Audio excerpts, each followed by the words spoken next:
நல்ல பொண்ணு சத்தமா பேச மாட்டாங்க. நல்ல பொண்ணு மேக்கப் போட மாட்டாங்க.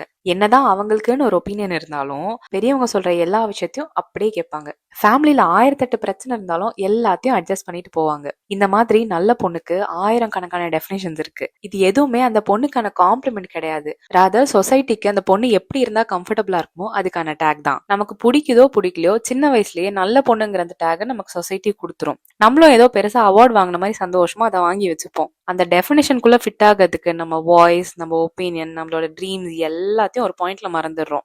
ஏதாவது ஒரு விஷயம் தைரியமா பேசணும்னாலும் இல்ல பண்ணணும்னாலும் நம்மளோட வாய்ஸே இதெல்லாம் நல்ல பொண்ணு பண்ண மாட்டாங்க அப்படின்னு சொல்ற அளவுக்கு நம்மளே நல்லா ட்ரெயின் பண்ணி வச்சிருக்காங்க.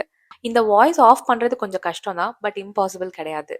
நல்ல பொண்ணு அப்படிங்கிறதுக்கு பதிலாக குட் ஹியூமன் பீங்னு அந்த டேகை நான் ரீப்ளேஸ் பண்ண ஆரம்பிச்சேன். ஒரு நல்ல ஹியூமன் பீங் இந்த மாதிரி விஷயங்களை பண்ணுவாங்களா, இந்த மாதிரி ஆக்ஷன்ஸ் எடுப்பாங்களா, இந்த மாதிரி வார்த்தைகளை பேசுவாங்களா அப்படின்னு நான் கேட்க ஆரம்பிச்சப்போ எந்த அப்டக்கிள்ஸோ எந்த ஹிண்ட்ரன்ஸோ இல்லை. என்னால நிம்மதியா கில்ட் ஃப்ரீயா எனக்கு பிடிச்ச விஷயங்களை பண்ண முடிஞ்சிச்சு. எண்ட் ஆஃப் த டே நம்மளோட ஆக்ஷன்ஸோ இல்ல நம்மளோட வேர்ட்ஸோ நம்மளையோ இல்ல நம்மளை சுத்தி இருக்கவங்களையோ ஹார்ம் பண்ணாம இருக்கா, அதுதான் ப்ரியாரிட்டி. நம்மளை பத்தி இன்னொருத்தவங்க வச்சிருக்க எக்ஸ்பெக்டேஷன்ஸ் ஹர்ட் ஆகிறதும் ஹர்ட் ஆகாம இருக்கிறதும் அவங்க பிரச்சனை, நம்ம பிரச்சனை கிடையாது.